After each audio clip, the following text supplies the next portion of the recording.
या बातमीपत्राचे प्रमुख प्रायोजक प्लॅटिनम मॉल इंद्रधनु सोलापूर।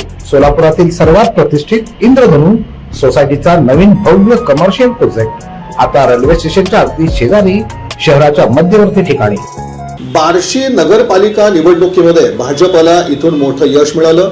नगराध्यक्षपदी भाजपचे उमेदवार विराजमान झाले, तर सत्ता देखील भाजपची नगरपालिकेत आलेली आहे।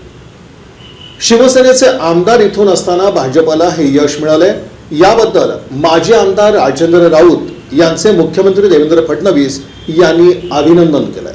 सोलापूर जिल्ह्यातील बार्शी तालुक्यातील नगर परिषदेवर भाजपाने निर्विवाद विजय संपादन केलाय। नगराध्यक्षपदी भाजपच्या तेजस्वी कथले या 4638 मतांनी विजय झाले आहेत। माजी आमदार आणि भाजपचे नेते राजेंद्र राऊत यांच्या पाठिंब्यामुळे आपला विजय झाला, अशी प्रतिक्रिया विजयी नगराध्यक्ष तेजस्विनी कथले यांनी दिली आहे।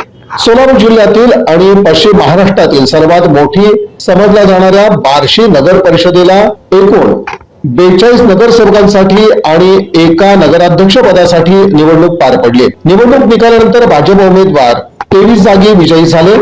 उद्धव बाळासाहेब ठाकरे पक्षाचे विद्यमान आमदार दिलीप सोपल गटाने 19 जागी विजय संपादन केला। माजी आमदार आणि भाजपचे नेते राजेंद्र राऊत हे मुख्यमंत्री देवेंद्र फडणवीस यांचे कट्टर समर्थक म्हणून ओळखले जातात। आगामी काही दिवसात जिल्हा परिषद आणि पंचायत समितीच्या निवडणुका पार पडणार आहेत।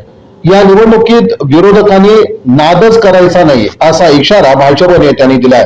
बार्शी नगर परिषदेच्या विजयानंतर भाजप नेते आणि माजी आमदार राजेंद्र राऊत यांनी विरोधकांना इशारा दिलाय। आता काही दिवसात जिल्हा परिषद आणि पंचायत समितीच्या निवडणुका होणार आहेत। राजेंद्र राऊत यांनी बोलताना आत्मविश्वास दाखवला। आता जिल्हा परिषद आणि पंचायत समितीच्या निवडणुकीवेळी विरोधकांनी नादच करायचा नाही, असं त्यांनी म्हटलेलं आहे। पत्रकार पण बार्शीकरांचं पण अभिनंदन करा साहेब। 46 मतांना नगराध्यक्ष आले, सत्ता पण आली साहेब।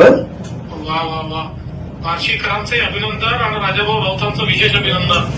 बार्शीकरांनी राजाभाऊंवर जो विश्वास दाखवलाय तो सगळ्यात महत्वाचा आहे आणि एक जबरदस्त विजय मिळालेला आहे। त्यांच्या कार्याला आणि मेहनतीला मिळालेला विजय। खूप खूप अभिनंदन। हो सर, हो सर, धन्यवाद बार्शीकरांचे। हो सर, हो सर।